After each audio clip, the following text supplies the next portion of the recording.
কোরআন নাই। দুইজনের পার্থক্য কেমন? এদিক তাকান। 4টে বোতল নিয়েছেন, 4টে বোতল, এই যে আধা লিটারের বোতল, 4টে খালি বোতল নিয়েছেন, খালি প্লাস্টিকের বোতলের দাম ধরে নেন 1 টাকা, 4টে বোতলের দাম 4 টাকা। একটা বোতলের ভিতরে যে হাফ লিটার বাম পানি ঢুকাইছেন, এর দাম হয়েছে এখন 15 টাকা। কয় টাকা? এই বোতলের কারামতিতে 15 টাকা না পানির কারামতি? পানির কারামতি না, এমনি বোতলতে 1 টাকা। পানি ঢুকার কারণে এবার তার দাম হইছে 15 টাকা। আর একটা বোতলের ভিতরে ঢুকাইছেন আধা লিটার ডিজেল বা কেরোসিন তেল, আধা লিটার কেরোসিনের দাম 55 টাকা। এবার বোতলের দাম হয়ে গেছে 55 টাকা। এটা কি বোতলের কারামতি না তেলের কারামতি? তেলের কারামতি, ঠিক না? আর একটা বোতলের মধ্যে ঢুকাইছেন আধা লিটার ঘি, আধা লিটার ঘির কেজি 1600 টাকা, বোতলের দাম হয়ে গেছে 800 টাকা। আধা লিটার তো বোতলের দাম হয়েছে কত? এই যে 1 টাকা দামের বোতল রে 800 টাকা বানাই দিয়েছে। বোতলের কারামতি না মালের কারামতি? মালের কারামতি, তাই তো? 3টে তো বসছেন, 4 নম্বরটারে কি এসছেন? 4 নম্বরটা বোতলটার ভিতরে পেশাব করে মুখ আটকাই দিয়েছেন। 1 বোতল পেশাব ভরছেন এর মধ্যে। এবার বোতলের দাম কয় টাকা? 1 টাকাও আছে, ওর মূল দামও শেষ করে ফেলে দিছে। 1 টাকা যে দাম ছিল বোতলের দাম, তাও শেষ। এই সর্বনাশটা করছে কিসে? ওর মধ্যে মালে, ওর মধ্যে মালে, ঠিক না? আল্লাহু আকবার। এর নাম হলো শারবুল মাকানে বিল মাকিন। আপনারে ডাক্তারে কইছে, মাগুরার ডাক্তাররে আপনি পেশাব টেস্ট করাবেন, বলে দিয়েছে যে কাল সকালবেলা প্রথম পেশাব ধরে নিয়ে এসেন। বোতলের মধ্যে প্রথম পেশাব ধরছেন, কিন্তু কারণবশত আপনার এমার্জেন্সি বেঁধে গেছে, এদিকে শ্বশুর মরিয়ে গেছে। বোতলের পেশাব আপনি নিয়ে গেলি হয়, কেউ রেতে পাঠায় দিলি হয়। আপনি এবার শ্বশুর মরিয়ে গেছে বিদায় একজনকে কইলেন যে তোরে 20 টাকা দিচ্ছি, আমার এই পেশাবের বোতলটা একটু মাগুরার ডাক্তারের কাছে দিয়ে দি। ও নেবে? নেবে কবে? হ্যাঁ, তোর পেশাব বই বেড়াবে, তোর বাদ দে, জীবন করে মানসিক খেপাই নিয়ে বেড়াবে। কিন্তু ঘির বোতল যদি দেয়, নেবে কি নেবে না? নেবে না? দরকার হয় বোতল নিয়ে বাড়ি চলে যাবো, কয়দিন খাইয়ে বাঁচবো। কেরোসিনের বোতল দিলেও নেবে, পানির বোতল দিলেও নেবে, দোস্ত পেশাবের বোতল কেউ বয়ে দেবে না। এই বোতলগুলোর দামি আর বেদামি বানাইলো ভিতরের মালে। এরে কয় শারবুল মাকানে বিল মাকিন। আপনাদের গ্রামে যত যা কিছু থাকুক না কেন, বাচ্চু ভাই আছে, আরো বড়রা আছে, আরো জেনারেল বড়রা আছে, ডাক্তার থাকতে পারে, ইঞ্জিনিয়ার থাকতে পারে, প্রফেসর থাকতে পারে, মাস্টার থাকতে পারে, হাই স্কুল থাকতে পারে, কলেজ থাকতে পারে। এতে এই সাজির কান্দিকে বিশ্ববিখ্যাত করতে পারে নাই, আজও পর্যন্ত পারে নাই। সাজির কান্দি নাম বললে আমাদের গোপালগঞ্জের থেকে চেনে না, সাজির কান্দি বললে নড়ালির ওই কোণার থেকে চেনে না, মাগুরার ভিতরে কত দূর চেনে, তাও পুরো মাগুরার সব জায়গা চেনে কি চেনে না তারও খবর নাই। বন্ধুরে, এ জায়গায় একটা মাদ্রাসা করেছেন, এই ইউটিউব চ্যানেল আর আমাদের ওয়াজ কালেকশন করতেছে। আগামীকাল সকালবেলায় আমেরিকায় যারা বাঙালি আছে খবর নেবেন, আজকের তারিখের ওয়াজ তারা শুনতেছে, বারবার সাজির কান্দির নাম তারা শুনতেছে। জাপানে বাঙালি আছে, তারা আমাদের ওয়াজ শুনতেছে, আগামীকাল ওয়াজ, কালকে তারা ওয়াজ শুনবে, সেখানে সাজির কান্দির নাম চলে যাইবে। গ্রামের দাম, সমাজের দাম, নামাজের দাম, জাগার দাম বাড়াইয়া দেয় আল্লাহর কোরআনের সোহবতে। নবী পাক সাল্লাল্লাহু আলাইহি সাল্লাম একটানা 40টা দিন গারে হেরার মধ্যে অবস্থান করেছিলেন ইতিকাফ। তখন তো ইসলাম আসে নাই, তখন তো নবুয়তি পাই নাই, শরীয়ত আসে নাই। আল্লাহকে খোঁজার জন্য আল্লাহ পাকের ইশারায় আল্লাহ পাক কুদরতিভাবে নবী পাককে টেনে নিয়ে গেছেন জাবালে নূর। পাহাড়টার নাম জাবালে নূর, গুহাটার নাম হলো গারে হেরা। হেরা গুহা শুনছেন না? যারা হজে গিয়েছেন তারা দেখেছেন, যারা সময় মতো গেছেন তারা ভিতরেও ঢুকছেন, আর যারা সময় মতো যান নাই, বুড়ো হলি গেছেন বা মোটা ছোটা হয়ে গেলি গেছেন, নিচের শীত হয়ে দেহে চলে আইছেন। আল্লাহর রহমতে আমি সময় মতোই গেছি, এমনি তো পাতলা মানুষ। আরো গেছি 13 সালে, বয়স তখন 40। সেই সময় গেছি আমি একে দড়ি মাঝপথ উঠে চলে গেছি। এরপরে আর দৌড়ে উঠা যায় না, আঁকা বাঁকা। অন্য অন্য পাহাড় মোটামুটি একটু ডকশক আছে, ওটি বাড়ি বেডঙ্গা পাহাড়। এখন পাকিস্তানিরা ওই কাবলেরা একটু কেটে কেটে কেটে কেটে সিঁড়ি বানাই দিয়ে একটু সিমেন্ট দিয়ে লেপে লুপে দিয়েছে, তাই বা এভাবে উঠা যায়। আর নবী যখন ওই গাড়ে হেরাই গেছেন তখন পাহাড়টার বেঢঙ্গা পাহাড়, উঠার কোনো পথ ছিল না। কিভাবে উঠছে আল্লাহই জানে। নবী পাক উঠিয়ে পাহাড়ে একবার উঠে যে ছাদের উপর একটা জায়গা আছে, ও জায়গা একখান ছাবলা বানাইছে, ওখানে একটু চাটাও কেউ কিনা যেন বিক্রি করে। একটা দোকান আছে, ওর নিচে এরকম একটু বাঁকা আছে, ঘুরে দক্ষিণ পাশে নিচে দিয়ে ঢুকে যেতে হয়। গুহা পর্যন্ত যাইতে মাঝখানে একটা গেট আছে, ওই পথ ছাড়া বিকল্প কোনো পথ নাই ওই গুহার মধ্যে যাইতে, এতটুকু ফাঁকা। আমি তো পাতলা মানুষ, আমি ঢুকতে যাই আমার পিঠ পেট বেঁধে যায়। আমি যখন ওর মধ্যে ঢুকবো বলে নিয়ত করে ফজর মক্কায় পড়ে ভোরবেলাই গেছি যে আমাদের আগে আর কেউ যেতে পারবে না, এমন সময় গেছে ইশরাকের নামাজ ভিতরে পড়বো, ভিতরে ঢুকতে গেছি যখন, তখন ওর ভিতরে গেলে আমার ভিতরে কাঁপি শুরু হয়ে গেছে। আল্লাহ, নিচেও পাথর উপরেও পাথর, যে পরিমাণ আকাম করে বাংলাদেশ থেকে আইছি, আল্লাহ যদি এই জাতাকলের মধ্যে পাইছে এখন যদি ঠাসা দেয় তাহলে তো আর বাইরে যেতে পারবো না। পরম কাঁপতেছে ভয়তে। তারপর চিন্তা করলাম যে আমি তো অবশ্যই গুনাহগার, নিশ্চয়ই আরো বহু গুনাহগাররা এখানে আসছে, একটা গুনাহগার তো আর জায়গা বাঁধিয়ে থাকে নাই, আশা করি অসুবিধা হবে না। ধাক্কা দিয়ে ঢুকে গেছি, ঢুকে যেই দেখি যে 3টে মেয়ে বোরকা পরে ওখানে কান্নাকাটি করতেছে। আমরা গেলে সংকেত দিলে মেয়ে 3টে মোনাজাত সংক্ষেপ করে বেরোয় চলে আসছে। বেরোইয়ে চপ করে তো খোলা রাস্তা না যে দৌড়ে চলে আসবে, ওই মোড়গোল অতিক্রম করে আসতে হয়। পিছনের দিক তাকাইয়া মেয়ে 3টের আমি দেখলাম না। এরা যে কারা, এই মেয়েরা কারা আল্লাহই ভালো জানে। ভিতরে ঢুকে যেয়ে যখন বসছি, ইশরাকের নামাজ পড়ে প্রথম যে ভিতরে বসে মোনাজাতে হাত তুলছি, আমার মনে হচ্ছিল যেন জিব্রাইল আমার কাছেও আসবে। ওই জায়গাটা বসলে এরকম একটা ভাবের সৃষ্টি হয়, মনে যেন জিব্রাইল আমার কাছেও আসবে। কারণ ওই জায়গায় বসে আমার নবী জিব্রাইলের সাথে সাক্ষাৎ পেয়েছেন একটানা 40 দিন। আর ওই 40 দিন ওখানে বসে থাকার অবস্থায় হযরত খাদিজাতুল কুবরা রাদিয়াল্লাহু তাআলা আনহা মক্কা থেকে পাহাড় টপকায় গেছে, এখন কাটি কুটি সমতল রাস্তা বানাইছে। আর সে সময় ছোট ছোট টিলা পাহাড়, এখন হয়েছে 3 কিলোমিটার, সে সময় ছিল 9 কিলোমিটার। পাহাড় টপকায় সকালবেলা একবার, বিকেলবেলা একবার, প্রতিদিন 2 বার যাইয়া আমার নবী কই পাহাড়ের উপর উঠে যে ওখানে খানা খাওয়াই আসতেন।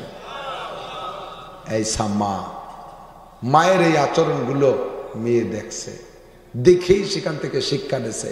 সেই শিক্ষা মদিনায় যাইয়া তার এক আজীব নজির তৈরি করেছে।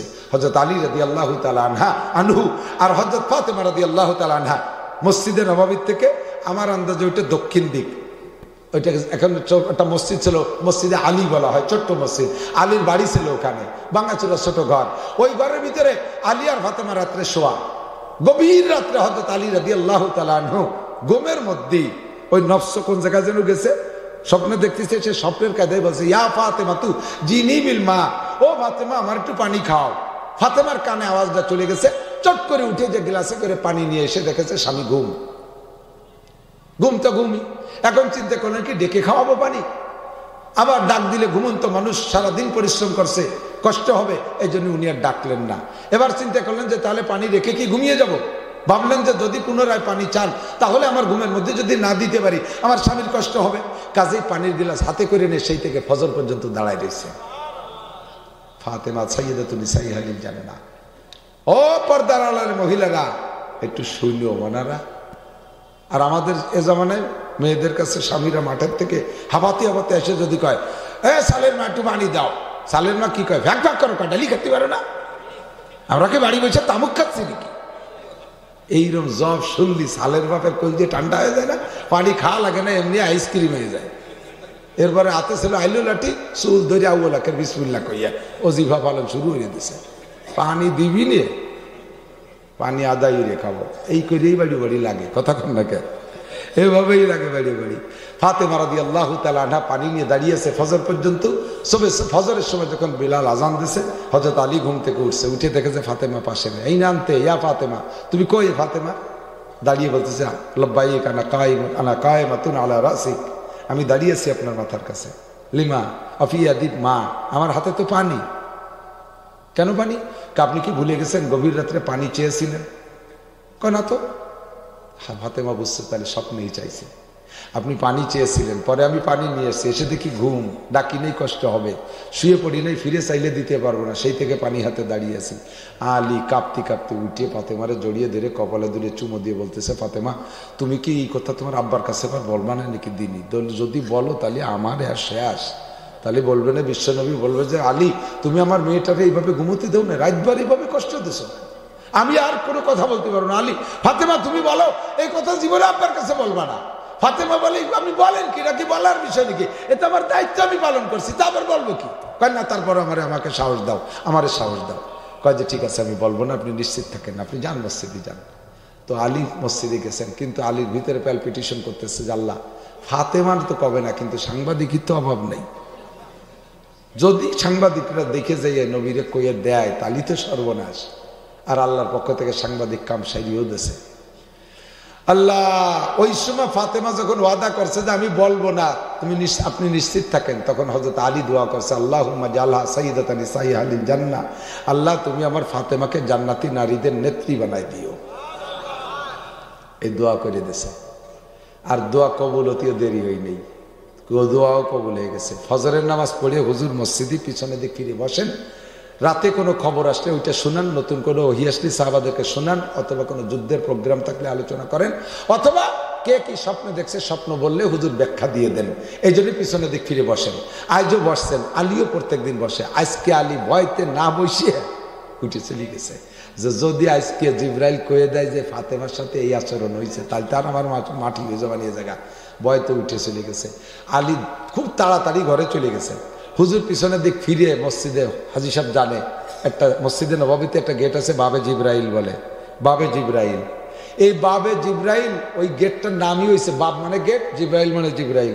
ওই দিন জিব্রাইল আলাইহিস সালাম ওই গেটে আইসে ফজরের সময় দাঁড়াইছে। হুজুরির নজর পড়ার সাথে সাথে জিব্রাইল সালাম দিছে, তাল ইয়া রাসূলুল্লাহ, হুজুর একটু আসবেন মেহরবানি করে। হুজুর উঠে গেছে, কাঁপতে কাঁপতে গেছে। কোনো দুঃসংবাদ নাকি তা আল্লাহ জানে। এরকম টাইম তো জিব্রাইল কোনোদিন আসে না। ভাই জিব্রাইল আপনি তো এ সময় আসেন না কোনোদিন, আজকে যে আসলেন? যে হুজুর একটা সুসংবাদ আল্লাহ তাআলা আমার কাছে দিছে, আমি দিনের যে কোনো সময় আসলেই পারতাম, এভাবে আমার উন্মুক্ত ছিলাম যে কোনো সময়, তবে এত ভালো খবর আনি আমি দেরি করতে পারিনি, আমার সহ্য আসছে না, তাই তাড়াতাড়ি চলে আসছি। কি খবর জিব্রাইল? যে আজকে রাত্রে আলী আর ফাতেমার মধ্যে এই ঘটনা ঘটছে, ফজরবাদ আলী, ফজরের সময় আলী ফাতেমার জন্য এই দোয়া করছে, আল্লাহ তাআলা সেই দোয়া কবুল করে ফেলাইছে। আপনার ফাতেমা জান্নাতি সব নারীদের নেত্রী ঘোষণা হয়েছে। এই খবরটা কতিনে বলে আমার ভাল টেকতেছে না, তাই তো একটু তাড়াতাড়ি আইছি। হুজুরও খবর শুনিয়ে এই খবর মাইয়ের কাছে না করতে বলি ভালোটাই। হুজুর বলেন আলাইকুম ইজলিসু আলা মাকানিকুম, তোমরা যার যার জায়গায় বসা থাকো, আমি একটু হাসি। একেবারে ডাইরেক্ট ওই মসজিদ থেকে বেরোয় আলীর বাড়ির দিকে রওনা দিয়েছে। আলী রাদিয়াল্লাহু তাআলা ঘরের মধ্যে দেখে যে নবী আসতেছে, হয়ে গেছে কাম, গণ নিষেধ শুরু হয়ে গেছে। আল্লাহ রে, যা ভাবছিলাম তো তাই হয়েছে, ইস্টাক মিস্টাক পড়িয়ে আসলেই তো পারতে, এত ভরে আইছে তো তাই হয়ে গেছে কাম। উনি ঘরের তো বেরোইয়া পিছন দিয়ে ঘরের আড়ালে যে দাঁড়ায় রয়েছে ভয়তে। হুজুর ঘরের দরজায় চৌকার ধরে বলতেছে, আ ফাতেমা তাফিল বাইত, ওমা বাড়ি আসো? লব্বাইক, জি আব্বাজান বাড়ি আছে, কি খবর? একটু আসো মা। আইনা আলী, আলী কোকা আছে, আব্বা আছে। তো এই আজকে রাত্রে তোমাদের দুইজনের কি ঘটনা ঘটছে? আর চক্কা পাঞ্জা ধরা কথা। আলী রাদিয়াল্লাহু তাআলা বেড়ার ওই বাসতে শুন নিয়ে গামিয়ে যাচ্ছে, মাথাতে পারতেল, আল্লাহ রে কোন বিপদে বললাম, আমি কেন স্বপ্নে এই পানি চাইতে গেলাম, কোনোদিন এই কাম করি না, কেন হয়ে গেল এই চিনতে। ফাতেমা বলতেছে, আব্বা এই কথা জবাব তো আমাকে দিতেই হবে, তবে তার আগে আপনি একটা জবাব দেন, একটা ফতোয়া দেন। একটা বিষয় স্বামী নিষেধ করছে, এটা কাহারও কাছে বলবা না, আর ওই বিষয়টা যদি আব্বাতে বলতে, তাহলে এই জায়গা কার কথা শুনতে হবে বলেন? তো হুজুর বললেন যে স্বামী যদি নিষেধ করে স্বামীরটাই শুনতে হবে, আব্বারটা শোনা যাবে না। এ জায়গায় আব্বার চাইতে স্বামীর দাম বেশি, কাজেই তোমাকে এবার তুমি এই ফতোয়ার পর আমল করতে পারো। ফাতেমা বলতেছে, আব্বা তাহলে রাতে যা ঘটছে এটা আমার বলা সম্ভব না, আমি আপনার জামাই, আমার স্বামী আলীর কাছে আমি ওয়াদা করেছি রাতের ঘটনা বলবো না আপনার কাছে, তো কাজেই বলতে পারবো না। ঠিক আছে, বলা লাগবে না। ওই মেয়েরা ভালো করে মনে রাখেন, মেয়েরা সবাই মনে রাখেন, যদি কোনো মহিলার বাপ মারা যায়, কোনো মহিলার বাপ মারা যায়, স্বামী তো যদি বলে তোর বাপ মরলেও জাতি পারবি না, তাহলে জাতি পারবে না। মা মারা গেছে যাইতে পারবি না, তাহলে যাইতেই পারবে না। বিশ্ব নবীর চাইতে বড় বাপ দুনিয়ায় আসে নাই, সেই নবী জিজ্ঞেস করছেন আর আলী কইছে বলা যাবে না। আলীর কথাই ঠিক, নবী বলছেন আলীর কথা মানতে হবে। আর আমাদের মাইয়েরা বাপ ওই গ্রামের ওই পাশে কিনা মারা গেছে, 3 ডাঙ্গা পার হইয়ে গোলার মতো নেয়াজ উসইরে দাকে ঝাঁকে ঝাঁকে মিটিরা যায়, হিডা মরি গেছে, তারা না দেখতে পারলে হচ্ছে না, সে তো কিছুই না, দলে দলে মিটিরা যাচ্ছে, সেই সাথে সাথে ওই বাড়িওয়ালারা কান্দিছে, ইন্দ্রাজে সেই সাথে সাথে কান্দে, তোরা কান্দিস কে? কয় সবাই কান্দিছে তাই, তোকে কি হয়? কিচ্ছু হয় না, তারপরে মিটিরা কান্দা দেখলে কান্দে। এই শয়তানি হতে যাও কে? হ্যাঁ, এদিকে আইসে দেখে যে বাড়ি বাতরাইন দিতে গেছে, তা কুত্তে হাড়ি ধরে নিয়ে গেছে, স্বামী বিটা ডাঙ্গাইতে এসে ভাত পায় না, কাজে কাজে আইলু লাঠি বাড়ি, গ্যাঞ্জাম কি খালি খালি আসে? এই সত্যি কইছি না মিথ্যা কইছি? ভালো করে মনে রাখবেন, জীবদ্দশায় যেই মহিলা যেই পুরুষদেরকে দেখা হারাম, জীবদ্দশায় মহিলাকে যেই সকল পুরুষের চেহারা দেখা হারাম, মরার পরে ওই সকল পুরুষদেরকে দেখতে পারবে না। কি দরকার আছে? পুরুষরা যাবে জানা যায়, তুমি মহিলা যাও কে? কি হয়েছে? তোমার কি কুটুম্ব? কোন আত্মীয় তোমার? মামা তোমার, খালা তোমার, বিয়ের হিসাবে শালা কুটুম্ব ফাতাইছে কোনে যে মামা তো ভাই, খালা তো ভাই, বিয়ে হিসাবে শালা। তাই মারছে দেখা উনি না গেলি পর সামাজিকতা ঠিক থাকে না। তো সামাজিক গোষ্ঠী মারি এগুলো যাইতে দেবে না। মহিলারা বাদ, কোন মানুষ মারা গেলে মহিলা যাবে না, যাবে পুরুষরা জানা যায় যাবে। জানা যায় যা পুরুষরা মহিলার কি জানাজা পড়তে পারে? তুমি কেতে যাবা? জায়গায় বসে 3 বার কুলু সুরে পড়ো, 1 খতম কোরআন শরীফের নিয়ত করো, সব পেয়ে যাবে। আর বাপ মরলে যে জায়গা স্বামীর বিনা হুকুমে যাওয়া নিষেধ, সে জায়গা চলে যাবে। এরপরে আর ওই ইদানিংকার ইবাদতের নামে আর এক শয়তানি শুরু হচ্ছে। এই কি কয়? তালিম বসায়, তালিম। মহিলারা বসে একটা তালিমের হালকা মিলে। এই তালিমি যার জন্য স্বামী নিষেধ করলেও সে কথা মানে না। কয় যে আল্লাহর দিন শিখতে জন্য স্বামীর কথা মানা লাগবে না। এসে এসে কোনটা কয় যে তালিমের মহিলা যিনি বক্তা উনি শিখেছে। তালিমের মহিলায় সবগুলোরে গুছাইয়া, পাড়া ভরে গ্রাম ঘুরে গুছাইয়া তাহাজ্জুদ কি কয় সালাতুত তাসবিহ জামাতে পড়ায়। মহিলাদের প্রশিক্ষণের জন্য কোনো নামাজ জামাতের সাথে পড়ে ইমামতি করা জায়েজ নেই, প্রশিক্ষণের জন্য না। মহিলাদের প্রশিক্ষণে জামাতে কেন হবে? এক একটা করে নামাজ শিখাই দেবে। আর যেখানে ফরজ নামাজের প্রশিক্ষণ নাই, সুন্নত নামাজের প্রশিক্ষণ নাই, সপ্তাহে শুক্রবারে সবগুলো গুছাইয়া সালাতুত তাসবিহ পড়ে ভেস্তে পাঠাই দিচ্ছে, সালাতুত তাসবিহ পড়ায় ছাড়িয়ে দিচ্ছে। এরপরে রাস্তা ভরে পান আর সুবরি কালেকশন করতে করতে যায়। বোরকা বোরকা কিচ্ছু নাই, মুখ মাথায় কাপড় নেই, যাই কাছে চার দোকানে, যে পানের দোকানে, নানটু একটু শুন দিদি, ওকে বাড়ি আন দিয়েছিল, শুন নাই। নানটু আঙ্গুলির মাথায় বাঁধাইয়ে ওনার আঙ্গুলি বাঁধাই দিয়েছে। আমাকে ছোটবেলায় দোস্ত ফাতাতাম, আঙ্গুলি বাঁধাইয়ে, ওনটা দোস্ত ফাতাতি এসে তালিম করি। এ জায়গা যার জন্য স্বামী নিষেধ করলে সে জায়গা যাবে। একটা ফাজলামি, এমন জোরে বয়ান করে বাইরের পুরুষের শোনে, এমন জোরে মুনাজাত করে বাইরের পুরুষের শোনে, কান্নাকাটি করে। রাস্তার পুরুষটা মুনাজাতে শরিক হয়ে গেছে। চার দোকানে যে গল্প দেয়, বাবা রে বাবা, কিসির নাসির হুজুর আর কিসি হাবিজুর রহমান সিদ্দিকী মুনাজাত করছে, আমাকে জামালের বউ কাইন দিয়ে ভাইসে গেছি, সে জাইলিরা জুলি বেলায় দিয়ে মুনাজাতে শরিক হয়ে গেছে। তোমার মুনাজাতে আল্লাহর কসম একটা হুটো বান্যে কেউ পাও নাই, বরঞ্চ যে কয়জন পুরুষের শুনছে সব কয়জনের সাথে জেনার গুনাহ হয়ে গেছে। মহিলারা জোরে জোরে তিলাওয়াত করলে যদি পর পুরুষের শোনে, যে কয়জন পুরুষের শুনবে ওই কয়জন পুরুষের সাথে জেনার গুনাহ হবে। তাদের তিলাওয়াতও আসতে হবে, জিকিরও আসতে হবে, মুনাজাতও আসতে হবে, কান্নাকাটি আসতে হবে, বয়ান বক্তৃতা আসতে হবে, যাতে পর পুরুষের না শোনে। ঠিক না? ফাতেমা রাদিয়াল্লাহু তাআলা আনহা এই খবর শোনার, নবী পাক শোনার পরে বললেন যে মা, তুমি আলীকে যে খেদমত করেছো ওর বিনিময়ে আলী কি তোমার পর খুশি ছিল? আব্বা আমার জন্য দোয়া করেছে যে আমাকে আল্লাহ তাআলা জান্নাতি নারীদের নেত্রী বানাই দেবে। কয় সেই দোয়া কবুল হয়ে গেছে, সেই সুখবরটা তোমারে দিতে আইছি। হযরত ফাতেমা জান্নাতি নারীদের নেত্রী হয়েছে কি বাপের দোয়ায় না স্বামীর দোয়ায়? জোর হলো না। কার দোয়ায়? কার দোয়ায়? স্বামীর দোয়ায়। বাপ অত বড় বাপ, যে বাপের তুলনায় পৃথিবীতে বাপ আসে নাই, বিশ্বনবী মুহাম্মদ রাসূলুল্লাহ। বাপের দোয়ায় জান্নাতি নারীদের নেত্রী হয়নি, স্বামীর দোয়ায় হয়েছে। বেটিরা মনে রাখিস, আর বেশি দিন মনে হয় করতে পারবো না, বাপ ভালো না। কেবল আপাতত মানুষটা বান্দর বানানো শুরু করছে। এই খবিসটার বাড়ি কোন জায়গায় তুই জানি? ডারউইন তো ডারউইন, বাংলাদেশে বইয়ের মধ্যে ঢুকতে যে দাতাল বুদ্ধি দেশে, সে দাতালের বাড়ি কোন জায়গায়? 16 কোটি মুসলমান বাংলাদেশে, বিশ্বের 200 কোটি মুসলমানের কলিজায় আঘাত করছে। কথা বলেন ঠিক না? সবাই চাই উপর দিক উঠতে, আর ওরা চাচ্ছে নিচের দিক যেতে। বংশীয় পরিচয় যদি কে খারাপও থাকে, যখন বড় হয়ে যায় তখন কিন্তু সেদিক উচ্চারণ করে না, যে আমার আব্বা কিসেন ব্যস্ত, আমার আব্বা জুতো বেছিয়ে বেড়াতো, আমার আব্বা জুতোই কালিয়ত্ত, এখন আল্লাহ আমার শিল্পপতি বানাইছে, এ স্বীকার করে কেউ? যখন শিল্পপতি হয়ে যায় তখন আমার বাপও জমিদার ছিল, আমার দাদাও জমিদার ছিল, অথচ কিসেন বেছিয়ে বেড়াতো, জুতোই কালি উড়ে বেড়াতো, মুসিগিরি উড়ে বেড়াতো, তার সেই পুরন কথা স্মরণ করে না। আমাদের পূর্বপুরুষ বলে বান্দর ছিল, তাই স্মরণ করাতে এসে পণ্ডিতের বেটা পণ্ডিত। আমাকে পূর্বপুরুষ বান্দর ছিল না, আমাদের পূর্বপুরুষ আদম আলাইহিস সালাম। ঠিক না? যে কইছে ওর পূর্বপুরুষ বান্দর ছিল, ওর বান্দরই স্বভাব। বান্দররা চিড়িয়াখানায় যাইয়া বাদাম দিয়ে দেখেন খায় কিভাবে, ডাইনাতে বাদাম কাটা থুয়ে বামার দিয়ে ধরে ধরে খায়, আর ওরাও বামার দিয়ে খায়, চাটা খায় বামার দিয়ে, সিগারেট খায় বামার দিয়ে, বিস্কুট খায়, কেমন যেন হাতে প্যারালাইছে, বুঝে পঙ্গু হয়ে গেছে, বামার দিয়ে বিস্কুট খায়। এর মধ্যে বলে একটা স্টাইল, বুঝছি যে তুই সত্যি বান্দরের আওলাদ, বান্দরের বংশধর, ঠিক কি ঠিক না? আমরা কোরআন হাদিস থেকে আপনাদেরকে মানবতার শিক্ষা দেই। সবাই আমরা মানুষ, বংশীয়ভাবে মানুষ, পূর্বপুরুষ আমাদের মানুষ, আমাদের প্রথম মানুষ আদম আলাইহিস সালাম সাধারণ মানুষ না, উনি নবী হয়েই দুনিয়ায় আসছেন, ঠিক কি ঠিক না?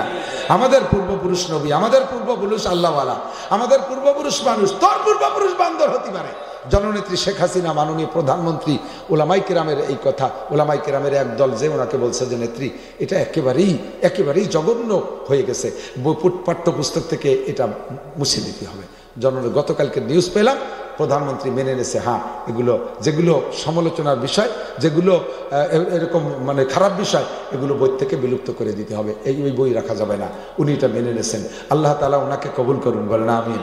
ওনার দ্বারা এরকম বড় বড় আরো খেদমত নেওয়া করার তৌফিক দান করুন, একটু বলবেন না আমিন? আরে যে দলই করেন না রাজনীতিতে, সমকালীন ক্ষমতাসীনরা ভালো কাজ করলে সেটার প্রশংসা করবেন না? আজকে মাগুরার থেকে বেরান, মোহাম্মদপুর ব্রিজ দিয়ে একবারে এই পাশে বলবাড়ির ভিতর দিয়ে কাশিনের ভিতর দিয়ে চলে যাচ্ছেন পদ্মা সেতু, ঢাকা যাতে 3 ঘন্টা লাগে। আর আগে ঢাকা যাবেন বলে ভাবতে লাগতো 2 দিন, যাবো কি যাব না, কিসি যাব না যাব না, কি আরবো না আরবো, কি আরবো না, এই ভাবতে লাগছে 2 দিন। লঞ্চ ঘাটে যে বসে থাকছেন 2 রাত, তারপরে ফেরি ঘাটে যে বসে থাকা লাগছে। আমি ওই পাশে রাত 12টায় মাহফিল করিয়া ঘাটে আসছি রাত 1টার সময়, পরের দিন বেলা 3টের সময় ফেরি পাইছি, কুয়াশার জ্বালায় পার হতে পারি নাই। সে কি কষ্ট, ফাঁকা জায়গা, খাদ্য খোরাক নাই, গ্যাসে পেট ভরিয়ে গেছে, মাথা ঘুরতেছে, কাশতে কাশতে যান বাড়াই যাচ্ছে। পকেটে 1 লাখ টাকা, মনে চাইতো যে 1 লাখ টাকা নিয়ে যদি কেউ পার হইয়ে দিত তো বোঝাইতাম। আর আজকে বাড়িতে মাগরিব পড়ে, এই যে 2-3 দিন আগে বাড়িতে মাগরিব পড়ে রওনা দিছি, ঢাকায় যায় 2টি মাহফিল করছে, হাফিজুর রহমান সিদ্দিকীর মাহফিল আর ওই পাশে ফতুল্লাহ আর একটা মাহফিল। 2 মাহফিল করে রাত 2টার সময় বাড়ি চলে গেছি। মাগরিব পড়ে যাইয়ে রাত 2টার সময় বাড়ি, ফাঁকা 2টি মাহফিল ঢাকায় করে আইছি। এই যে খেদমতটা করছে, এর বিনিময়ে দোয়া পাবে না? দোয়া না করলেও পাবে, না করলেও পাবে, দোয়া করলেও পাবে, না করলেও পাবে, ওই এমনি পার হয়ে যাবে ইনশাআল্লাহ। আল্লাহ তাআলা সবাই হেফাজত করুক, বলেন আমিন। নেত্রীর দ্বারা এরকম ভালো ভালো কাজ করা তৌফিক দিক, বলেন আমিন। রাষ্ট্রীয় উন্নয়ন, ধর্মীয় উন্নয়নের কাজ যেখানে এই কুলাঙ্গাররা ঢুকতেছে, জননেত্রী শেখ হাসিনাকে প্রস্তাব রেখে গেলাম যে আপনি এগুলো তদন্ত করেন, এই সমস্ত কুলাঙ্গারদেরকে বহিষ্কার করেন। দেশে দিনদার শিক্ষিত লোকের অভাব নাই, দিনদার শিক্ষিত লোকের অভাব নাই। বড় বড় শিক্ষিত দিনদারদেরকে নিয়ে আপনি পাঠ্যপুস্তক তৈরি করেন। আল্লাহ নবীর ইতিহাস ক্লাস 1 থেকে নিয়ে একেবারে MA ক্লাস পর্যন্ত নবী পাক সাল্লাল্লাহু আলাইহি ওয়াসাল্লামের সিরাতের আলোচনা আনেন, সাহাবায়ে কেরামদের জীবনে ঢুকাই দেন, তাহলে দেশের মানুষ সুদখোর, ঘুষখোর, মাগিবাজ, ফাঁকিবাজ, লম্পট, লুচ্চ, মদখোর, গাঁজাখোর, ইয়াবাখোর, ফেন্সিডিল, হিরোইনখোর, এই যত আজেবাজে চোর, ডাকাত, লুচ্চ, বদমাইশ, এগুলো যদি কমাইতে চান তাহলে প্রত্যেকের জেনারেল শিক্ষার ভিতরেও ধর্মীয় শিক্ষা ঢুকাই দেন। কারণ ওই ধর্মীয় শিক্ষাটা হলো সরকুল মাকানে বিল মাকিন, বোতলরে দামি বানায়। কতক্ষণ বোতলরে দামি বানায়, বোতলটা কি বানায়? দামি বানায়। জাবালে নূর যেটা বলতে যে অনেক দূর সরে চলে আসছি, ওই জায়গা 5খানা আয়াত নাজিল হয়েছে। ইকরা বিসমি রাব্বিকাল্লাযী খলাক, এই সূরা আলাকের প্রথম 5 আয়াত। এই 5টা আয়াতে পাহাড়টারে কি দামি বানাইছে কোন? সারা দুনিয়ার হাজি সাপরা হজে যাইয়া যে কয় টাকা জিয়ারত করে, জিয়ারত বলে সাক্ষাৎ দেখা, এর ভিতরে জিয়ারা, এই জিয়ারায় 1 নম্বর টার্গেট থাকে জাবালে নূর দেখবো আর জাবালে সৌর দেখবো। হিজরত রাত্রে যে পাহাড়ে পালাইছিলেন হুজুর, ওই পাহাড় দেখবো, আর ওহি পাইছে যেই পাহাড়ে, সেই পাহাড়টারে দেখবো, আরাফাতের মাঠ দেখবো। এই কয়েকটা জায়গা দেখার বড় শখ। এই হাজার হাজার লক্ষ কোটি কোটি মানুষ জীবন ভরে দেখতেছে। 5টা আয়াত নাজিল হয়েছে, এই 5 আয়াতে পাহাড়ে এইরকম দামি বানাই দিছে। 5টা আয়াত কিন্তু পাহাড়ে মুখস্থ করে নাই, ও পাহাড়ের গায়ে এমনি কালি দিয়ে লিখে দিয়েছে, কিনা কেউ কেউ লেখছে জায়গায় জায়গায়। কিন্তু পাহাড়ে যদি বলি ও পাহাড় তুমি 5টা আয়াত শুনেও পারবে শুনতি? তাহলে ওই 5 আয়াতের কারণে যদি পাহাড় এত দামি হয়, সাজিরকান্দি মাদ্রাসায় হাফেজ ছাত্র তৈরি হচ্ছে। আজকে সভাপতি সাহেবের ছেলের পেট ভরে কোরআন শরীফ দেওয়া হয়েছে। 6666 আয়াত অথবা 6236 আয়াত, যাই হোক রেখে আয়াত সংখ্যা, পুরো কোরআন শরীফ হাফেজ সাহেবের পেটে। এই হাফেজ সাহেব, সভাপতি সাহেবের ছেলে, আরও যে হাফেজরা আছে, এদের দাম ওই জাবালে নূরের চাইতে হাজার হাজার গুণ বেশি কিনা? কতক্ষণ বেশি কিনা? দুনিয়ার সমস্ত হাফেজ যদি মরে যায়, জাবালে নূরকে যদি বলে জাবালে নূর তুমি একটা কোরআন শরীফ লিখে দাও, তো পারবে? আর ওরকম জাবালে নূর কোটি কোটি পাহাড় যদি বিলুপ্ত হয়ে যায়, আর আমার হাফেজরা যদি বেঁচে থাকে, তাহলে আল্লাহর রহমতে 1 ঘন্টার মধ্যে হাজার হাজার কপি কোরআন শরীফ লিখে দিতে পারবে কি পারবে না? আল্লাহর কোরআনের ওসিলায় জাগার দাম বাড়ে, সময়ের দাম বাড়ে, শবে কদরের দাম, লাইলাতুল কদর 1000 মাসের চেয়ে দামি, এরপরে রমজান মাসের দাম 700 মাসের চাইতে দামি। আল্লাহর রহমতে মক্কার দাম বাড়ছে, মদিনার দাম বাড়ছে, এর সাথে যার সোয়া লাগে তার দাম বাড়ে। এ যুবক, তুই স্কুল কলেজ ইউনিভার্সিটিতে পড়িস, পড়, কৃষি ক্ষেত খামার করিস, কর, আল্লাহর কোরআনটা একটু শেখ, দামি হয়ে যাবি। মেয়েদেরকে কোরআন শেখাও, ছেলেদেরকে কোরআন শেখাও, তাহলে ইনশাআল্লাহ সবাই দামি হবে, আসল মানবতা ফিরে পাবে। আল্লাহ তাআলা আমাদের সবাইকে নসিব করে বলেন আমিন। আমরা যেন কোরআন শিক্ষা করে বাড়ি মরতে পারি, আল্লাহ আমাদের সবাইকে তৌফিক দান করে বলেন আমিন। মাদ্রাসার সাথে যেভাবে লেগে আছেন এভাবে থাকবেন, একদিন এই মাদ্রাসা দাওরায়ে হাদিস হবে। মসজিদ না এটা, মসজিদ না, মসজিদ, অনেক সুন্দর মসজিদ, অনেক সুন্দর মসজিদ। এভাবে টিনের ঘরগুলো থাকবে না, এখানে বিল্ডিং হয়ে যেতে হবে। রাজি আছেন না আপনারা? সব জায়গা বিল্ডিং হয়ে যাবে, এ জায়গায় একদিন দাওরায়ে হাদিস মাদ্রাসা হবে। আল্লাহ পাক আমাদের সকলকে দ্বীনের খাদেম হিসেবে কবুল করে নেন। মরণের আগে একটাবার মক্কা মদিনা জিয়ারত নসিব করেন সবাই মিলে আমিন। হুজুর দোয়া করেন। আল্লাহুম্মা সাল্লি আলা মুহাম্মদ। ভাই কিছু বলবেন না? আল্লাহুম্মা সাল্লি আলা মুহাম্মদ। আলহামদুলিল্লাহি রাব্বিল আলামিন। রব্বানা যালামনা আনফুসানা ওয়া ইল্লাম তাগফির লানা وترحمنا لنكونن من الخاسرين ربنا فاغفر لنا ذنوبنا وكفر عنا سيئاتنا وتوفنا مع الأبرار। আয় রব্বুল আলামিন আমাদের গুনাহ খাতা মাফ করে দেন। গুনাহ করতে করতে জ্বলে গেছি রব্বুল আলামিন, গুনাহ করতে করতে চরমে চলে গেছি, আর পিছনে যাওয়ার জায়গা নাই। আয় আল্লাহ রব্বুল আলামিন, তুমি আমাদেরকে গুনাহ থেকে ফিরে আসার মতো শক্তিশালী একটা ঈমান দাও আল্লাহ। আয় আল্লাহ, গুনাহ থেকে ফিরে আসার জন্য শক্তিশালী একটা ঈমান দাও। আয় আল্লাহ, ঈমান না থাকার কারণেই গুনাহগুলো করে ফেলতেছি। আয় আল্লাহ, তুমি আমাদের বিগত জীবনের সব গুনাহগুলো মাফ করে দাও। আয় আল্লাহ, আমাদের আব্বা আমাদের আঙ্গুলির মাথায় বাঁধাইয়ে ওনার আঙ্গুলি বাঁধাই দিয়েছে। আমাকে ছোটবেলায় দোস্ত ফাতাতাম, আঙ্গুলি আঙ্গুলি বাঁধাইয়ে, ওনটা দোস্ত ফাতাতি ফাতাতি এসে তালিম করি। এ জায়গা যার জন্য স্বামী নিষেধ করলে সে জায়গা যাবে। একটা ফাজলামি, এমন জোরে বয়ান করে বাইরের পুরুষের শোনে, এমন জোরে মুনাজাত করে বাইরের পুরুষের শোনে, কান্নাকাটি করে, রাস্তার পুরুষরা মুনাজাতে শরিক হয়ে গেছে। চার দোকানে যে গল্প দেয়, বাবা রে বাবা, কিসি নাসির হুজুর আর কিসি হাফিজুর রহমান সিদ্দিকী মুনাজাত করছে, আমাকে জামালের বউ কাইন দিয়ে বাইচে গেছি, সে জাইলিরা জুলি বেলায় দিয়ে মুনাজাতে শরিক হয়ে গেছে।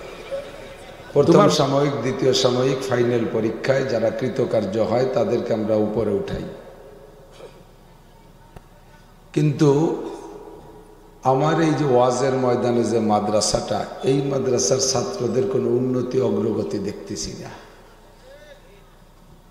এ জায়গায় দুইটা সমস্যা, যে দুইটা সমস্যার সমাধান মাদ্রাসা স্কুল কলেজে আছে, যার কারণে ওখানকার ছাত্রদের প্রমোশন হয়, উন্নতি অগ্রগতি হয়। একটা হলো পরীক্ষা। পরীক্ষার একটা ভয়ে গত 3 মাস যা পড়ছে তা নিয়ে খুব ব্যতিব্যস্ত থাকে, যে পাস না করতে পারলে ক্লাসে উঠতে পারবো না, অথবা আব্বা মার কাছে জবাবদেহি করা লাগবে, স্যাররা তিরস্কার করবে, ছাত্ররা ঠাট্টা উপহাস করবে, সমাজে একটু লজ্জিত হব, এই ভয়ে হলেও মোটামুটি পড়ে। আবার কিছু ছেলেপেলে আছে যে লেখাপড়ার মাধ্যমে আমার জীবনের উন্নতি অগ্রগতি, আমি ভবিষ্যতে ভালো লেখাপড়া শিক্ষা উন্নতি অর্জন করতে পারলে কামাই রোজগার করে ভালো মোটা টাকা কামাই করে খেতে পারবো, চাকরি বাকরি পাবো, যে কোনোভাবেই তাদের এভাবে উন্নতি হচ্ছে। দ্বিতীয় নম্বর, তাদের পড়াশোনার একটা লিমিটেড টাইম আছে। ক্লাসে যত ভালো শিক্ষকই হোক না কেন, তাকে বলা হয় না যে আজকে আপনি ভালো লেকচার দিতে পারেন, ভালো পড়াইতে পারেন, বিদায় সকাল 10টা থেকে 4টে পর্যন্ত আপনি একাই পড়াবেন, অথবা কমপক্ষে 2 থেকে 2.5 ঘন্টার একটা ক্লাস আপনি করাবেন, আমরা সবাই লাইব্রেরিতে বসে চা বিড়ি খাচ্ছি, কাজ আপনি করতে থাকেন। এইরকম লম্বা টাইমের সুযোগ কোনো শিক্ষকের দেই না আমরা। ওখানে 35, 40, 45 মিনিটের একটা ক্লাস আছে। স্কুল কলেজ ওইভাবে আছে না? এভাবে আছে। এই টাইমের সীমাবদ্ধতা 45 মিনিট সর্বোচ্চ। এটা কেন করলো?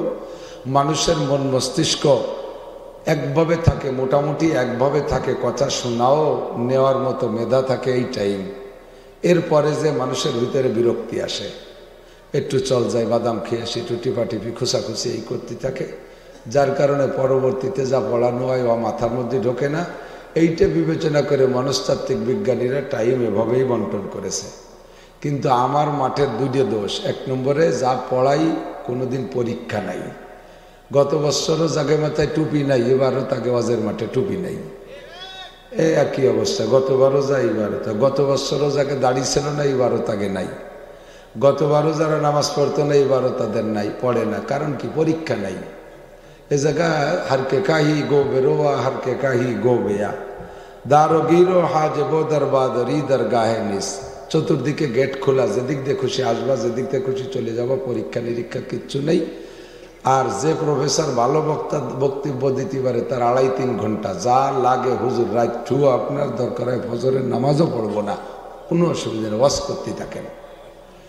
এই লাগামহীন টাইম আমরা ব্যবহার করার কারণে আমাদের শ্রোতাদের ভিতরে ওই কিছুক্ষণ শোনে, কিছুক্ষণ বাদাম খায়, মাঝে মাঝে পান খায়, মাঝে মাঝে উঠে যায়, বিড়ির টানাসনি বের হয়ে যায়, এই ঘন ঘন পেশা বাসা এটা ওটা করতে করতে আমাদের কোনো উন্নতি দেখতেছি না। সীমাবদ্ধ সীমিত টাইমের ভিতরে কথা যা বলবো এই কথাগুলো মনে রাখার নামই হলো আমাদের আজকে বয়ানের ফলাফল। কথা বলেন তো। যা শুনছি এতক্ষণ পর্যন্ত আমাদের মৌলানা উসমান গনি সাইফি সুললিত কণ্ঠের অধিকারী, এবং বর্তমানে তো ব্র্যান্ড আছে, সব জিনিসের ব্র্যান্ড আছে না। আমি তার কণ্ঠ আদ্যপান্ত শুনছি, বয়ানের তাল একেবারে সিদ্দিকি ব্র্যান্ডে, হাফিজুর রহমান সিদ্দিকি ব্র্যান্ডে বয়ান করে, সুর তাল খুব ললিত কণ্ঠ, ভালো লাগছে আমার কাছে। আপনাদের মাগুরার সন্তান আল্লাহ তাআলা তাকে আন্তর্জাতিক বানায় দিক, সবাই বলেন আমিন। যুবক মানুষ পারবে। আমরা যখন বয়ান শুরু করছি তখন তারা শ্রোতাও না, মাদ্রাসার ছাত্র, আল্লাহর রহমতে এখন যথেষ্ট প্রসিদ্ধি লাভ করেছে। আমিও তাদের জন্য অন্তর খুলে দোয়া করি। আশাবা সগীরা ওয়া আফনাল কাবির কাররুল গদাতে অমারুল আশি। আজ থেকে 22-23 বছর আগের থেকে মাগুরায় আসা শুরু করেছি, পানি উন্নয়ন বোর্ড মাদ্রাসা থেকে নিয়ে। এরপরেই আসি, আস্তে আস্তে আস্তে আস্তে মাগুরার কোনো মহল্লা, কোনো এলাকা আমার মনে হয় খুব একটা বাদ নাই। এবছর বাংলাদেশের 64টা জেলা, এক এক জেলায় যদি 3টে করে মাহফিল দেয় তাতেই সিজন শেষ। মাগুরায় 30টের উপরে দেওয়া হয়ে গেছে। এক মাগুরায় 30 বারের বেশি আসা হয়ে গেছে আমার। আর কোনো দিন নাই যে 1টা 2টে 3টের কম আছে। মাগুরা আসলে দিনই 1টা, রাত্রে 2টে, এভাবে চলতি তালে আছে। এত ওয়াজ কোন জায়গার থেকে কালেকশন করবো, কোন কোথায় পাবো এত ওয়াজ? এক এলাকায় বাড়ি বাড়ি ওয়াজ করে বেড়ালি, ওয়াজ তো একটা সীমাবদ্ধতায় আবদ্ধ হবে। কি কব, ওয়াজও খুঁজে পাই না দু এক সময়। তারপরও বড় ভালো লাগে যে মাগুরায় এমন কোনো মানুষ নাই যে আমারে চেনে না। ওই বাগানের মধ্যে একটা চার দোকানে পান খাবো বলে গাড়ি দাঁড় করছি, গেট খোলার সাথে সাথে সব ছিঁড়ে ঘুরে দৌড়ে চলে এসেছে। হুজুর কেমন আছে? খুব একটা ভালো লাগে আলহামদুলিল্লাহ। আমার গোপালগঞ্জেও যেমন চেনে আমাকে, মাগুরায় ওইরকম চেনে। আপনারা আমার প্রতিবেশী, আমি আপনার প্রতিবেশী। কিয়ামতে যদি আল্লাহ তাআলা আপনাদের কেউকে ডান হাতে আমল নামা দেয়, আমার শ্রোতা ওয়াজের মাঠে যারা দীর্ঘদিন বয়ান শুনেছেন, ভালোবাসেন, আপনারা কেউ যদি ডান হাতে প্রথম চান্সে আমল নামা পেয়ে যান, আপনাদের বিশাল ফজিলত আছে। আল্লাহ পাক বলেন, মানজাল্লাযী ইয়াশফাউ ইনদাহু ইল্লা বিইذনি। সকলকে আল্লাহ তাআলা সুপারিশের সুযোগ দিবেন না। প্রথম চান্সে যারা ডান হাতে আমল নামা পাবে তার মধ্যে 3 শ্রেণী সুপারিশ করার সুযোগ পাবে। এক হলো আল আম্বিয়া, নবী রসুলরা উম্মতের জন্য সুপারিশ করবে। 2 নম্বরে সুম্মাল উলামা, আলেম উলামারা এরা সুপারিশ করার সুযোগ পাবে। 3 নম্বরে সোহাদা, যারা ইসলামের জন্য 18 প্রকারের মৃত্যুকে শহীদি মৃত্যু বলে। এই 18 প্রকারের কোনো এক প্রকারের মৃত্যুতে যদি শহীদ হতে পারেন আপনি, তাহলে কিয়ামতে সুপারিশের সুযোগ পাবেন। আল্লাহ যদি এই 3 শ্রেণীর কোনো এক শ্রেণী এর ভিতরে থাকা অবস্থায় আপনারা ডান হাত, 3 শ্রেণী নবী তো হবে না, দ্বিতীয় 2 শ্রেণী, এই 2 শ্রেণীর কেউ যদি জান্নাতে যান আর ডান হাতে আমল নামা পান, আমি যদি বিপদে পড়ে যাই আমাকে একটু সুপারিশ করে আপনারা জান্নাতে নিয়েন, এই ভালোবাসার টানে। আর আমি ওয়াদা করতেছি, যদি আল্লাহ তাআলা আমাকে ডান হাতে আমল নামা দেয়, দুনিয়ায় আপনারা যারা আমাকে চেনেন, ভালোবাসেন, আমি ভালোবাসি, এই মানুষগুলোর সাথে সাক্ষাৎ হয়ে যাবে, অটো সাক্ষাৎ হয়ে যাবে, অটো সাক্ষাৎ হয়ে যাবে। তখন আপনারা কেউ বিপদে পড়লে আমিও সুপারিশের সুযোগ পাবো ইনশাআল্লাহ। আমি ওয়াদা করি আপনাদের সুপারিশ করব, আপনারা ওয়াদা করেন আমরা বিপদে পড়লে সুপারিশ করব। কথা বলেন করব, কথা বলেন করব, যেন আল্লাহ তাআলা আমাদেরকে বিনা হিসাবে পার হওয়ার একটা ব্যবস্থা করে দেয়। সবাই বলি আমিন। সরকুল মাকানে বিল মাকিন, আরবি একটা প্রবাদ আছে, অবস্থানকারীর কারণে অবস্থানের দাম বাড়ে আর কমে। কোনো গ্রামে যদি কোনো ভালো মানুষ, কোনো বড় ধরনের অফিসার থাকে, রাজনৈতিক বড় নেতা থাকে, জাগতিক দিক দিয়ে বলছি, বড় বড় পয়সাওয়ালা শিল্পপতি কোটিপতি থাকে, তো একটা দামি মানুষের কারণে পুরো গ্রামের ছোট বড় সকলেই মোটামুটি সম্মানী হয়ে ওঠে। আস্তে আস্তে ওই গ্রামের মেয়েদেরও দাম বেড়ে যায়। ওই গ্রামের মেয়েদের বিবাহ হয় খুব সহজে।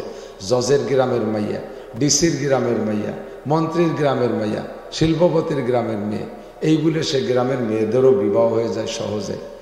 আবার কোনো গ্রামে যদি এরকম বড় একজন হক্কানি আলেম থাকে, যেমন আপনাদের শাহজির কান্দি হযরত মাওলানা নুরুল আমিন সাহেব, না এই গ্রামের বাড়ি, মুফতি নুরুল আমিন সাহেব, বড় দামি মানুষ, বড় দামি মানুষ। এই মানুষটার কারণে আপনাদের গ্রাম দামি, আমাদের গোপালগঞ্জ দামি, ফরিদপুর দামি, মুজাহিদে আজম আল্লামা শামসুল হক ফরিদপুরি রহমতুল্লাহ আলাইহির ওসিলায় এত দামি আমি মনে করি আখিরাতের দিক দিয়ে, যে সদস্য হুজুর রহমতুল্লাহ আলাইহির ওসিলায় আমাদের গোপালগঞ্জের 4-5টা থানায় পূর্ণাঙ্গ পুরুষের দাওরা মাদ্রাসা 22টে, যা পুরো মাগুরায় আছে একটা, মাগুরার 4 থানায় আছে একটা, আর গোপালগঞ্জের 5 থানায় আছে 22 মাদ্রাসা আছে, মহিলা দাওরা মাদ্রাসা আছে 12-13টারও বেশি হবে। আগে একদিন 12টা গুনছি, পরে আরো বেরিয়ে গেছে। নড়াইল জেলায় 4 থানার ভিতরে আছে মাত্র পূর্ণাঙ্গ দাওরা মাদ্রাসা একটা, লক্ষ্মী ভাষা, আমি ওটার প্রিন্সিপাল মোহতামেম। তো এখন ধীরে ধীরে আপনাদের মাগুরায় মাদ্রাসা আসতেছে, কালুপাড়া মাদ্রাসা দাওরা হাদিস হয়েছে, শুনে বুকটা ভরে গেছে, যথেষ্ট পরিমাণ ছাত্র। একদিন শাহজির কান্দিও দাওরা হোক, আপনারা চান না? আপনাদের দানের পরিধি, দানের মাপ, গতি দেখে আমার মনটা খুব বড় হয়েছে। আর আমাদের সভাপতি সাহেবের মতো মানুষ, বাচ্চু ভাইয়ের মতো মানুষ, আরও 2-1জন যদি পাশে এসে দাঁড়ায়, আসলে খুদাবন্দে রুজি বাহাক মুস্তাগিল, পরাগান্দা রুজি পরাগান্দা দিল, বাজারে চন্দা কে গান্দা তার, তেহি দস্তেরা কে পরাগান্দা তার। বাজারে চাউলির কেজি 5 টাকা, আলু 2 টাকা, মুসুরির ডাল 10 টাকা, তেলের লিটার 10 টাকা, চিনি 5 টাকা। খুব নিম্নমানের, নিচু মানের দাম না, খুব সহজ কিনা, খুব সহজ। কিন্তু আপনার পকেটে টাকা নেই 1 টাকাও, তাহলে ওই 5 টাকার চাউল আপনার কাছে 500 টাকা। খুদাবন্দে রুজি বাহাক মুস্তাগিল, পরাগান্দা রুজি পরাগান্দা দিন। পকেটে যদি টাকা থাকে তাহলে নামাজের মধ্যে সুরকিরাতের মধ্যে একাগ্রতা আসে খুব, একেবারে। এ পকেটে 500 টাকার নোট 1 বান্ডিল, এ পকেটে 1000 টাকার নোট 1 বান্ডিল, এ পকেটে 50 টাকার নোট 1 বান্ডিল, 100 টাকার নোট 1 বান্ডিল, 200 টাকার নোট 1 বান্ডিল। বাজার করব, কত করব, নামাজে দাঁড়াইছি একাগ্রতার সাথে, আর আল্লাহকে হাজির নাজির জানিয়ে। পকেটে টাকা নেই, চাইরে নাও, পিছন দিয়ে মাইয়েডা এসে বস্তা নিয়ে বারবার সিগনাল দিয়েছে, আব্বা তাড়াতাড়ি নামাজ শেষ করো। তাও হিসাব আইসে, মা হিসাব আইসে, ছোট বাবা আইসে, বড় বাবা আইসে, দুলো ভাই আইসে, সাথে 12-13 জন ওরে নিয়ে আইসে, বাজার করতে হবে। বাপে এই সিগনাল শুনে সুরকিরা সব ভুলিয়ে গেছে। শেষমেশ কোনো মতে আত্মায়াতুতে যে বইছে, আত্মায়াতুতে বসার পরে সে আত্মায়াতুর ফাইনালে যাতে পারতেছে না, তা খালি আর একদিক চলে যায়। আত্মায়াতুলিল্লাহি রাব্বিল আলামিন আর রহমানির রহিম মালিক ইয়াউমিদ্দিন। গয়রিল মাগদুবি যে মনে পড়ে যে আত্মায়াতুর মধ্যে তো গয়রিল নাই, আবার গোড়ায় চলে আসে। পকেটে টাকা নাই, তা কি করবে, নামাজ খালি এদিক সেদিক চলে যাচ্ছে। এই জন্যই বলা হয় খুদাওয়ান্দে রোজি বাহাক মুস্তাগিল। আজ থেকে 1200 বছর আগের মানুষ সুফিয়ান সাউরি রহমতুল্লাহ আলাইহি, বুজুর্গ যারা আগে চলে গেছে তারা বড়রা চলে গেছে, কথা বলেন। আহমদ শফি সাহেব চলে গেছে, আর সেকেন্ড আহমদ শফি সাহেব পয়দা হয় নাই। ফজলুল করিম চরমনায় পেশা হুজুর রহমতুল্লাহ আলাইহি চলে গেছেন, তেনার ছেলেরা অত যোগ্য না। হজরতের ভিতরে যে মারেফাত ছিল সেই যোগ্যতা হজরতের ছেলেদের মধ্যে আসে নাই। আবার ফজলুল করিমের আগে ওনার আব্বাজি ছিলেন ইসহাক রহমতুল্লাহ আলাইহি, সাহেবে মারেফাত। বসলেই মানুষের অবস্থার দিক থেকে সাহেবে কাশফ, মানুষের হালাত টের পাইতেন। এই মানুষটা চলে গেছে, সেই স্থান শূন্য, স্থান পূর্ণ হয় নাই। এমন করে যাইতে যাইতে সাহাবাই কিরাম চলে গেছে, পরবর্তীতে যারা আসছে তাদের স্থান দখল করতে পারে নাই। আজ থেকে 1200 বছরের আগের বুজুর্গ পীর মাশায়েখ আর এই জামানার পীর মাশায়েখদের ভিতরে আকাশ পাতালের পার্থক্য।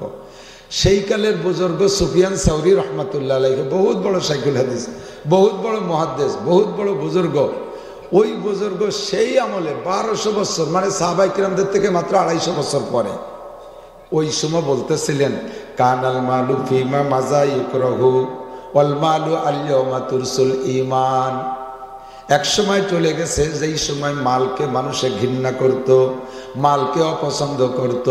জুতার উপরে টাকা পড়ে রইছে, ঘৃণাতে সেই জুতা পরতো না, যে জুতার মধ্যে দুনিয়া ঢুকছে, আমি দুনিয়াদার জুতার মধ্যে পা ঢুকাবো না, এত ঘৃণা করত। যদি টাকা ফেলানো থাকতো পায়ের কাছে, জুতো দিয়ে পা দিয়ে টাকারে সরাই দিয়ে জুতা পরতেন। এরকম ছিল মানুষের দুনিয়ার প্রতি ঘৃণা।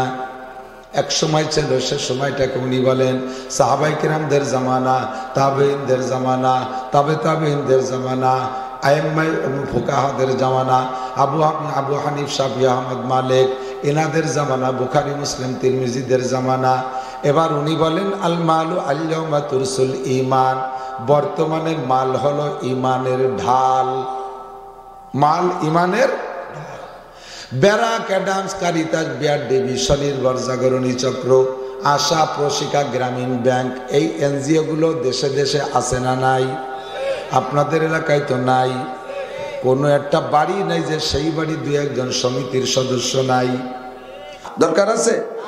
ফাঁকে ফাঁকে ঢুকে গেছে মিয়া। এজন্য বলি, ও যুবক, দুটা পয়সা খাইয়া গোলাম আহমদ কাদিয়ানির দালাল, কাদিয়ানিদের দালাল আমাদের গোপালগঞ্জের মধ্যে তৈরি হয়ে গেছে।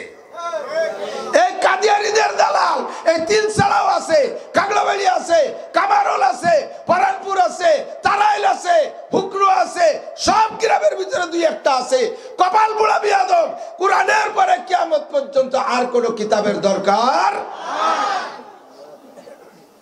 নবীর পরে আর নবীর দরকার আছে?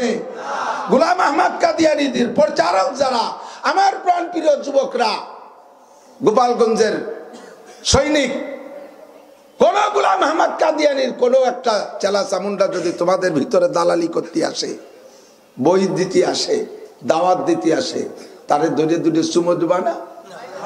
কি দিবা একটু কও? কিসের মালা? খালি জুতো না, তলে কিছু থাকবে, বাংলা থাকবে।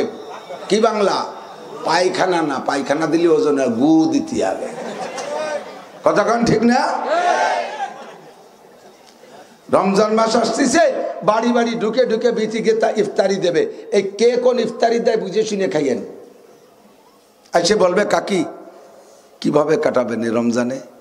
কয় তোমার চাচা একটু ব্যান ডান্স চালায়, তা সব দিন পারে না, বেরাই হাঁপানির রুগী শুয়ে থাকে, চলতে পারি না।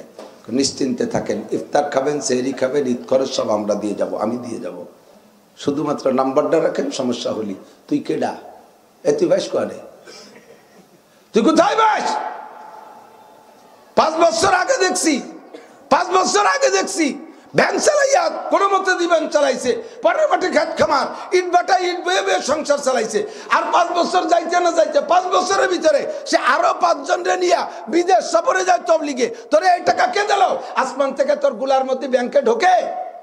টাকা পাইস কোথায় আমরা বুঝি না? তোর পেট চলে না, তোর বউ বাচ্চারে আমি জাকাতের কাপড় দিছি, আজকে তুই 5 জনরে গোসাই নিয়ে বিদেশ সফরে যাতি, টাকা পাইস কোথায়? তোর পেট চলে না, তুই আজকে বাড়ি বাড়ি এই সমস্ত ইফতারি আর সেহরি দিতে আসিস কে? পাইস কোথায় টাকা? আমরা ঈমান টাকার কাছে বিক্রি করি? জোরে বলেন করি? ও যুবক, ঈমান পাহারার দিন এসে গেছে, ঈমান পাহারার দিন এসে গেছে। আমার আপনার ঈমানকে কিনে নিয়ে যাচ্ছে টাকা দিয়া। আজকে একটা মাস পর্যন্ত তোমরা 32 টিভির খেলা দেখছো, রাত 9টা থেকে 11টা পর্যন্ত, একটা 11টা থেকে 3টে পর্যন্ত খেলা দেখছো। যাদের খেলা দেখছো রাত 1টা থেকে 3টে পর্যন্ত খেলা দেখছো, যাদের খেলা দেখছো আর সমর্থন করছে ইহুদ নাসারা, একটা মুসলমান ফাঁকে ফাঁকে একটা প্রাইভেট ঢুকছে, মুসলমান ঢুকছে, এক একটা প্লেয়ার ঢুকছে কোন কোন দলের ভিতরে, কিন্তু মূল পার্টি তো ইহুদ নাসারারা, মূল দল তো তারা। তাদের সমর্থন করে গেছো। মুসলমানদের দেশে বসে বিশ্বকাপ জিতে নিয়ে বাড়ি যাইয়া কোরআন শরীফটারে ছিঁড়ে ছিঁড়ে পাততলে পাড়াইছে।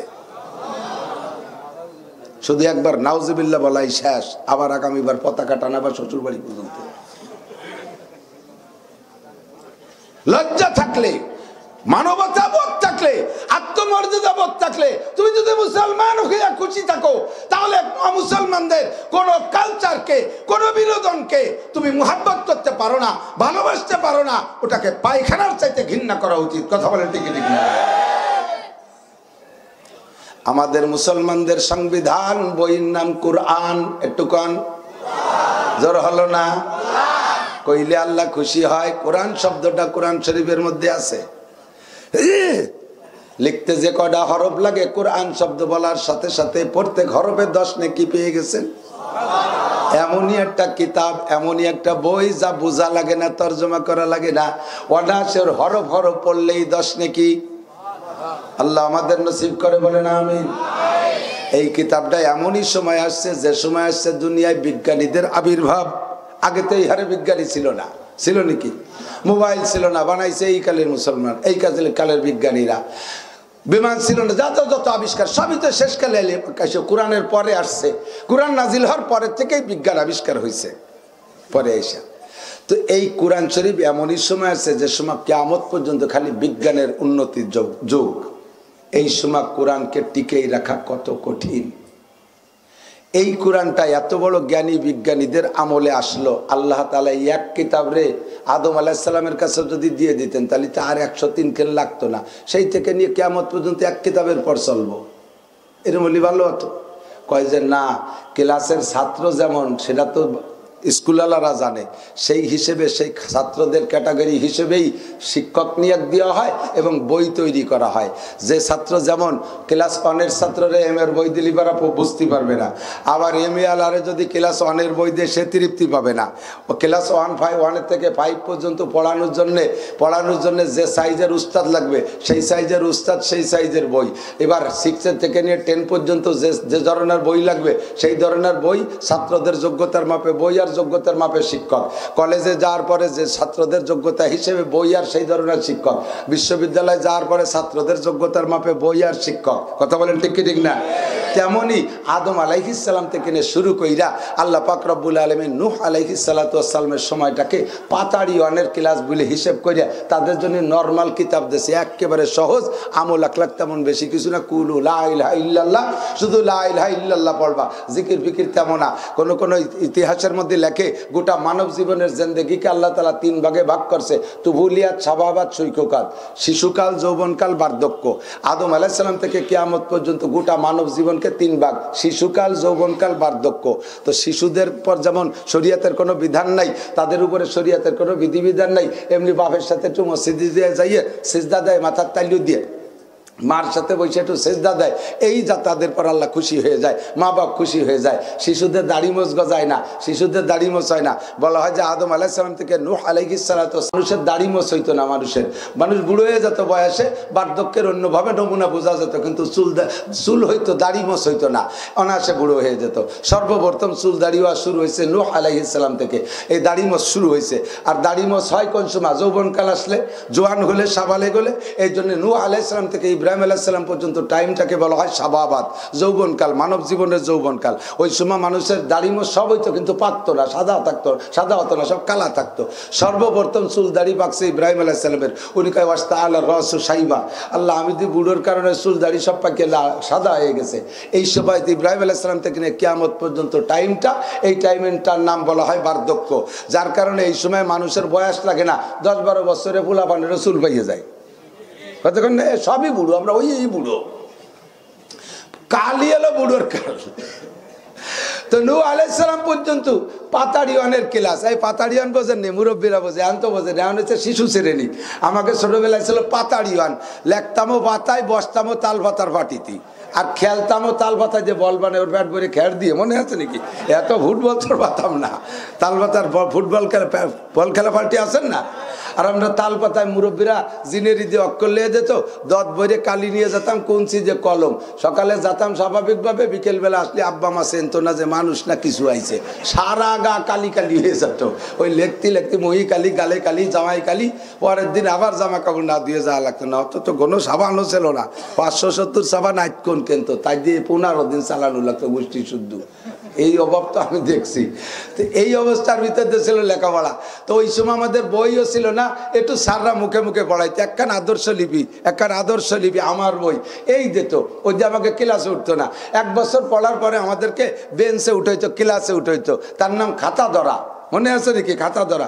2 বইরে খই গুড় দিয়ে মাহাইয়ে নিয়ে যেতাম, তাই খাইয়ে দেয় আমাকে 1 কলম লিখে দিত, মন দিয়ে করো সবে বিদ্যা উপার্জন, সকল ধানের চেয়ে বিদ্যা মহাদান, এই দান নাহি কেউ নিতে পারে কেড়ে, যতই করিবে দান ততই যাবে বেড়ে। মুরব্বীরা সাক্ষী দেন, ঠিক ঠিক না? এখন তো এগুলো নাই, পাঠ্যপুস্তকে চলে আইছে বান্দরের মানুষ। আগে ছিল আগডুম বাগডুম গোলার ডিম, হাট্টিমা টিম টিম, তা বাদ দিয়ে বান্দরের মানুষ হয়েছে। আর আগের বই পুস্তকের ভিতরে একগাদি শিক্ষা ছিল। কথা বলেন ঠিক না? একগাদি শিক্ষা। বড় শিক্ষিত পণ্ডিত একজন যাইতেছে রাস্তা দিয়ে, আগের বইয়ের ভিতরে একটা গল্প আছে। এই গল্পটা এরকম ছিল, আমার যতটুকু মনে আছে, যে পণ্ডিত যাইতেছে, যাইতে যাইতে সামনে বাইতে গেছে নদী, নদী পার হইতে হবে। বড় শিক্ষিত মানুষ, বড় অফিসার, খুব ভালো সাধু ভাষায় কথা বলে। তো উনি খেয়াঘাটে যে দেখে যে খেয়া নাই, খেয়াও পারে। তো উনি পারের থেকে ডাকতেছে, ওই কর্ণধার তরি তরে তরাও।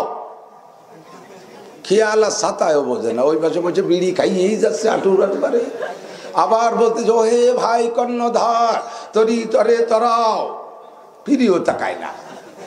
এই কয়বার ডাকতেছে, এই দেখে ভাসে এক আইলো আলচসতেছে, ওই আইলো লাঠি নিয়ে আইসে। স্যার কি হয়েছে? কয় যে তাকে ডাকি, কত অনুরোধ করছি, সে আসে না। কয় স্যার কি কইছে? কয় এই কইছে, ও কইলে আসবে না। শোনেন কি করতে, গ্রাম্য মোটা মোটা বাংলা কয়েন মারি দিয়ে কয় উবার বসে এই হচ্ছিস, বাংলা যা করতে আর কি, তাই উবার বসে এই হচ্ছিস, তাড়াতাড়ি এসে স্যার রে বার দেন, আইলু লাঠিতে ভাষার সামলা শুনিয়ে লাগবানি আমাকে সাল অমুক, তাও বাংলায় আর কি। ও দামা দামাইছে খেয়া নিয়ে আইসে পার হয়ে যায়। অফিসার আশ্চর্য, কি এই ঘটনা কি, এত ভালোই করলাম পার হলো না, আর এই মোটা মোটা বকা দিতে চলে আসলো। আল্লাহ যে যেমন তারে সেরকম নাস্তা দিতে হয়, কতক্ষণ না কে। প্রধানমন্ত্রী আসলে যদি 30 টাকা দামের চাউলির 1 কেজি চাউলির ভাত রাঁধতে দেন, উনি খাইয়ে বাঁচতে পারবে। আবার কিষেনরা যদি 300 টাকা দামের চাউলির ভাত রান্না করে দেয়, ওই যে কাজ হবে, কোদালে 2 কোপ দিলে একবার পেশাব করলি শেষ। যে যেমন তার নাস্তা সেই রকমই দিতে। তো খেয়াল আর নাস্তা ওই রকমই। আইসে ভদ্রলোক, আইসে ভদ্রলোকরা উঠাইছে, উঠানোর পরে ইনিবার একটু চুল করে যাচ্ছে, কয় যে ওহি কর্ণধার তুমি কি বাংলা লেখাপড়া জানো? মনে আছে নি মুরব্বীরা? মনে পড়ে গল্প যারা পড়ছেন পাকিস্তান পিরিয়ডের বই? তুমি কি বাংলা লেখাপড়া জানো? কয় স্যার বাংলাই যদি জানবো তাহলে কি হবে, খাবো কে? বলার সাথে সাথে ভদ্রলোক তাকে বলতেছে, তাহলে তোমার জীবন চাইরা নাই মিশিয়ে, জীবনের চাইরে নেই মিশে, বাংলা জানিস না বাঙালি হইয়া, তো তোর জীবনে আছে কি, তোর চাইরে নাই মিশিয়া। এই যদি একজনে কয় তোর জীবন মিশে, তাহলে ও কি খুশি হয় না বেজার হয়? ওর মুখ পুড়িয়ে গেছে। কয় যে উঠেছি 10 পাইতে বার হবে, উনি আবার আমার মিশিয়ার আশা করে সার্টিফিকেট দিচ্ছে। চুপ করে কথা কয় না, আল্লাহ আর কিছু না কয় যাতে। কদ্দুর যে কয় ওই কর্ণধার তুমি কি অঙ্ক পারো? কয় স্যার বাংলার অঙ্কই যদি পারবো তাহলে আমি কোনো জায়গায় চাকরি বাকরি খেতাম। আপনি চুপ করেন যে আপনার নামাতে বললেন বাসি। কয় তাহলে তোমার জীবন আটা নাই মিশিয়ে। কয় সর্বনাশ করছে আল্লাহ, এই জন্য আর কিছু টাকা তো আমার শেষ করে দিন আমি বেলে।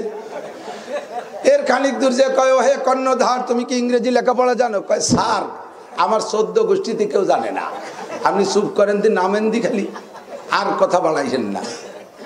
কয় তাহলে তোমার জীবন 12 আনাই মিশিয়ে। 3 পদ জানে না, 12 আনা, 16 আনায় 1 টাকা। আর ওর গণ নিষেধ শুরু হয়ে গেছে। খেয়াল আর আল্লাহ আর কিছু কয়ে পুরো 16 আনা মিশে না শেষে নাই যে কলেজে পয়সা করে দেবো না, খালি খালি নামাই দাও। এই ওর বরান কাঁপতেছে। আর ইতিমধ্যে মাঝ নদীতে গেলে বড় নদী, উত্তরে হঠাৎ করে মেঘ করে ধুমসা কালা মেঘ ছাড়ছে ঝড়, ঢেউ শুরু হয়ে গেছে। এখন খেয়াল আর সুযোগ পাইয়া বইটে স্লো করে দিছে। উনি কাও হে কর্ণধার দ্রুত নৌকা বাও। কয় না স্যার এতক্ষণ খরার মধ্যে দিয়ে বাইরে বেড়াইছি, গরম টাকছে, মেঘ হয়েছে, একটু ঠান্ডা দিয়ে একটু আস্তে আস্তে ভাই। কয় না নৌকা ডুবে যাবে। কয় স্যার কোনো ঘটনা না, সাঁতার কেটে উপার চলে যাবো। কয় আমি তো সাঁতার কাটতে জানি না। কয় তাহলে আপনার জীবন 16 আনাই মিশিয়া। কথা কর না কেন? আমি তো 12 আনা যা ট্যাক্সি সাইরেন আছে, ওই সাইরেনেতে সাঁতরাই উপার চলে যাবো। আর তোর 12 আনা আছে, ওই সাইরেনে নাই, তুই তো মরিয়া থাকবি সিজ হইয়া বাবু উঠে তোর ভাষা সগুনি কুচে খাবে। তোর জীবন 16 আনাই মিশিয়া। বাংলায় তোরে বার করতে পারবে না, অঙ্ক তোরে বার করতে পারবে না, ইংরেজিতে তোর বার করতে পারবে না, পার করতে পারে সাঁতার কাটায়। এইটা তুই জানিস তো তোর জীবনে 16 আনাই মিশা। হে দুনিয়ার মানুষ, বাংলা 12 সাইরে না, অঙ্ক 12 8 আনা, ইংরেজি 12 আনা কামাই করছো, আল্লাহর কোরআন পারো না। আল্লাহ নবী বলেন ইন্নাল্লাযী লাইসা ফী জাওফি শাইউম মিনাল কোরআন কাল বাইতিল খরিব। যার পেটের মধ্যে আল্লাহর কোরআন নাই, ওইটা বিরান ঘরের মতো। তোমার জীবনে 16 আনাই মিশা। পুলসিরাতের মাঝখানে পয়রা যাইবা, সাঁতার কেটে উপার যাওয়ার জন্য যেই সার্টিফিকেট লাগবে, ওই সার্টিফিকেটের নাম আল কোরআন। যার হাতে কোরআন আছে তার কাছে 16 আনা আছে, আর কোরআন বাদে বাংলা ইংরেজি অঙ্ক আছে, তোমার কাছে 12 আনা আছে। ও দোস্ত পার হইয়া যাইতে পারবা না। মান জাআলাল কুরআনা আমামাহু কাদাহু ইলাল জান্নাহ ওয়া মান জাআলাল কুরআনা কলবা জারিহি সাকাহু ইলান নার। যেই ব্যক্তি কোরআনকে সামনে নিয়ে চলবে, কোরআন দেখে ব্যক্তি জীবন, কোরআন দেখে পারিবারিক জীবন, কোরআন দেখে সামাজিক জীবন, কোরআন দেখে অর্থনীতি, কোরআন দেখে রাজনীতি, কোরআন দেখে সর্বনীতি, কোরআন দেখে সর্বনীতি গড়বে। আল্লাহর নবী বলেন কিয়ামতের ময়দানে কোরআনকে মানুষের একটা বডি বানাইয়া ওই লোকটার সামনে দেবে, আর কোরআনে যাইয়া আদাও মিয়া বেস্তে বাটাই দিছি তো না এভাবে টানবে, তাল ইয়া আব্দুল্লাহ মানান্তা তুমি কে, আনা তেলাওয়াতুক আমি তোমার কোরআন তেলাওয়াত। কোন সুবহানাল্লাহ। আইনা তুরিদ কোন জায়গা যাবা, ডান হাতে তো আমলনামা পাইছি কিন্তু বেস্তে কোন দিক বুঝ চিনতেছি না। কোরআন কাজ আমার সাথে তোমারে জান্নাতে পৌঁছাই দেই। কোন সুবহানাল্লাহ। তুমি আমারে দুনিয়ায় রেখেছিলে, আমি তোমার আখিরাতের রাহবার। দাঁড়ান বসেন, ভিতরে ঢুকে ঢুকে বসে পড়েন, এভাবে সানা বান্ধে কতক্ষণ দাঁড়াই থাকবেন। বসেন বসেন বসে পড়েন। সময় কম কামাই বেশি, আমার দিক তাকান। তাহলে এই 104 খানা আসমানি কিতাবের ভিতরে শ্রেষ্ঠ কিতাবের নাম কি? এ সব জায়গা যদি একটু একটু পড়ানো হতো ভালো হতো না? আপনারা কি করেন, ভালো হতো না? আমার মনে আছে আমি ক্লাস 5, 4, 5 2 ক্লাসে যে ধর্ম বই পড়েছি, আমার চাইতে মুরব্বীরা আরো ভালো পড়ছে আমার বিশ্বাস। স্কুলে উর্দু ফার্সি পর্যন্ত পড়তো আগে মুরব্বীরা, আছেন না 2-1 জন মুরব্বী, উর্দু ফার্সিও পড়েছেন। তা আমরা অত পড়ি নাই। আমি ক্লাস 4, 5-এ সূরা ওয়াত্তিন থেকে শেষের গুলো এবং আয়াতুল কুরসি, আমানার রাসূল থেকে শেষের টুক, সূরা আল ইমরানের প্রথম 1 কিরাত, আয়াতুল কুরসি, এগুলো সব আমি ক্লাস 4, 5-এর থেকে মুখস্থ করেছি। আমি স্কুলের থেকে এগুলো মুখস্থ করেছি। আর কোরআনের একটা ডোজ যদি জীবনের শুরুতে ভেতরে ঢুকানো যায়, আল্লাহর রহমতে পরে তুমি ডাক্তার, ইঞ্জিনিয়ার, বিজ্ঞানী, যত বড় ডিসিও সিএসপি হও, এমপি আর মন্ত্রী হও, তুমি যে জায়গা যাবা ডেকুরের ভিতরে আল্লাহর কোরআনের গন্ধ বের হবে। কথা বলেন ঠিক কি ঠিক না?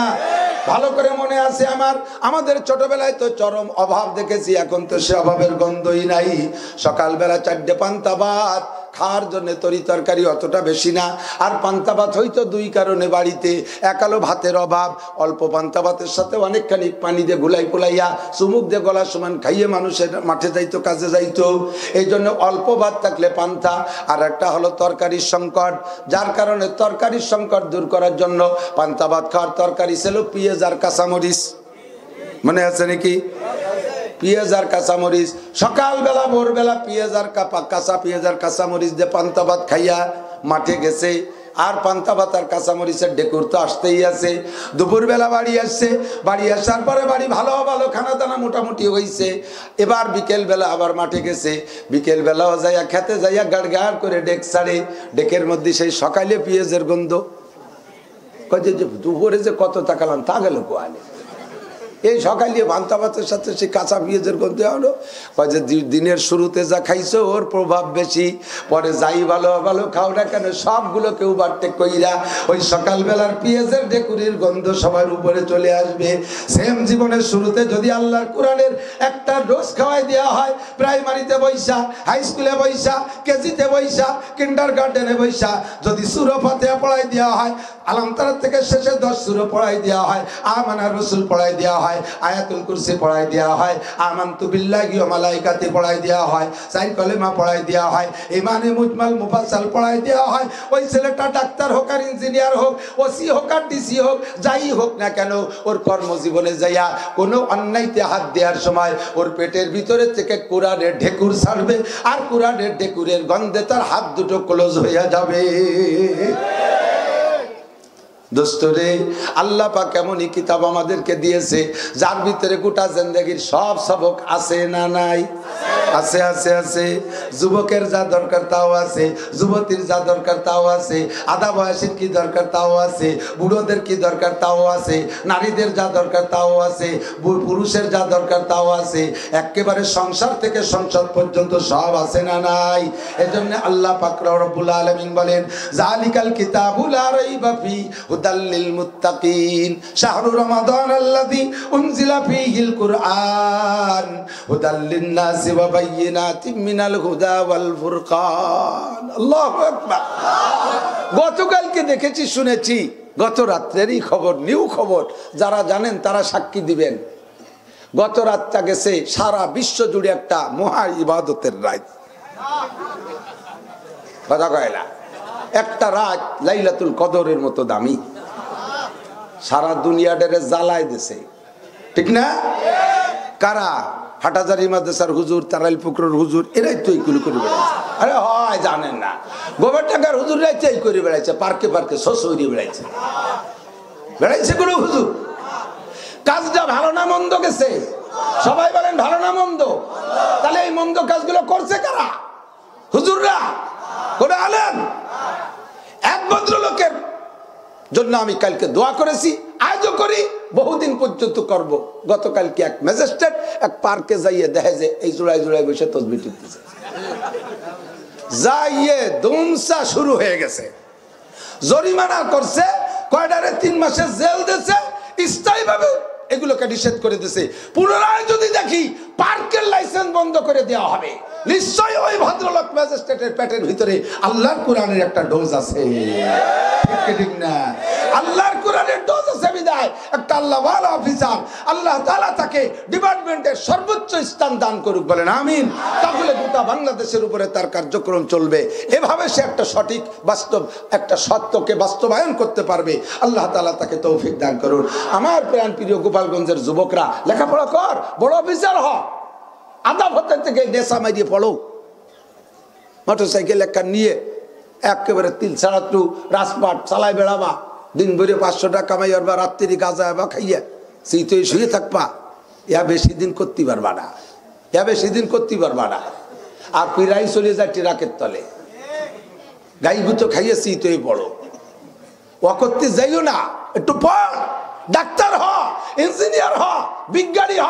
আমি বলতেছি না যে মাদ্রাসায় আয় হুজুর হ, ওই পড়ার ভিতরে আল্লাহর কোরআনটারে সাথে রাখ, তাতেই তুই বড় অফিসার হয়ে যা। আর তোর দ্বারা জাতির সেবা হবে, জাতির খেদমত হবে।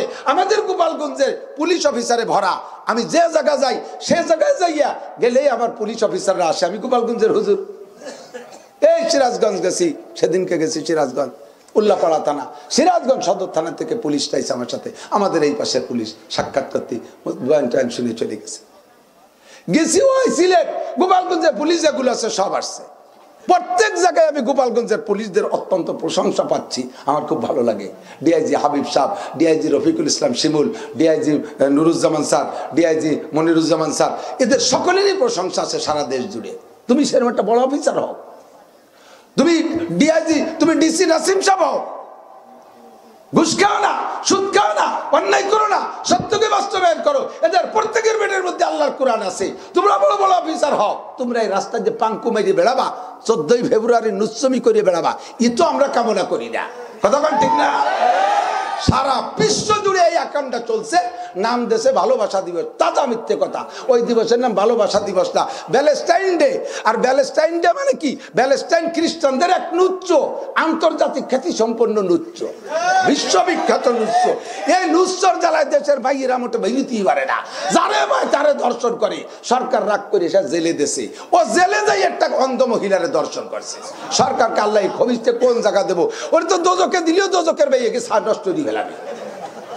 করবো কি? দরিয়ে শেষে 14ই ফেব্রুয়ারি দিচ্ছে ফাঁসি। ফাঁসি দিলে তার শোকে শোকাক্রান্ত হইয়া সারা দুনিয়ার নুচ্চরা ওই দিন শোক দিবস পালন করছে। কিন্তু আস্তে আস্তে ওইটা আনন্দ দিবসে পরিণত হয়ে গেছে। শোকবাদ এখন আনন্দ হয়ে গেছে। গেল কে? কে গেল? তোমার মাইয়া, আমার মাইয়া, তোমার বোন, আমার বোন, ইরাই তো গেল। আমরা কিসের মুসলমান? আমার মেয়েটা কার পিছনে মোটরসাইকেলের উপরে বইসা একজন পুরুষ যুবকের পিঠের উপরে হুমড়ি খেয়ে বসে রয়েছে কুত্তর মতো। আর তুমি বাপ মসজিদে সুবহানাল্লাহ দিয়ে কেন মারতেছে? সুবহানাল্লাহ, আরে জিকির ভাই সুবহানাল্লাহ। হাসে একজনের না হেলে গিয়ে ওরে আল্লাহ, সিটে বেড়ে গেছে। আর তোমার মাইয়া নুসমিয়ারি বেড়েছে পার্কের মধ্যে দিয়ে।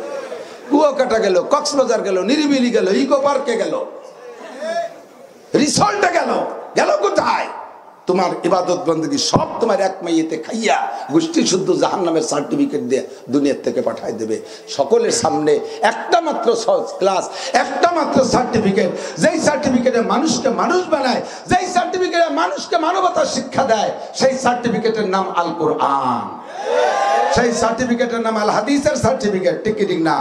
কোরআন সুন্নাহ সিখানে, দোহার দোহার, কোরআন সুন্নাহ সিখানে, আলেম উলামা সিখানে, মসজিদ মাদ্রাসা সিখানে, আল্লাহ রসুল সিখানে, বিশ্ব নবী সিখানে, আলেম উলামা যে তবলিগে, তবলিগে তবলিগে, আলেম উলামা যে তবলিগে, আলেম নাই যে তবলিগে।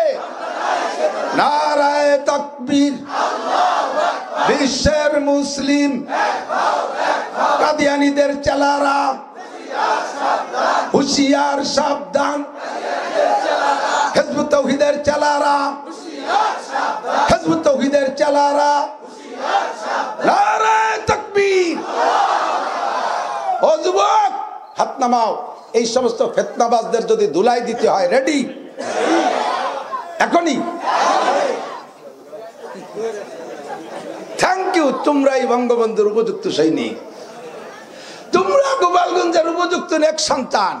সত্যই তোমরা মুক্তিযোদ্ধা, দেশ স্বাধীনের জন্য মুরব্বীরা করে গেছে, লাগলে এখন আমরা ইসলাম স্বাধীনের জন্য করব। রেডি না? দলমত নির্বিশেষে যুবলীগ, ছাত্রলীগ, আমলীগ, কৃষকলীগ, যে লীগ আছি না কেন, আমরা লীগের জায়গায় লীগ, কিন্তু ইসলাম লীগ আমাদের সকলের উপরে। ঠিক না? এ কোরআন আমাকে দামি বানাইছে। আমি নাসিরের কি ভ্যালু, কি চেহারা, কি স্বাস্থ্য নাই, জাগতিক কোনো সার্টিফিকেট। আল্লাহ পাক সারাটা বাংলাদেশে আপনাদের গোপালগঞ্জের নাম, আমার প্রাণপ্রিয় গোপালগঞ্জের নাম আমি সারা বাংলাদেশে নিয়ে ঘুরি।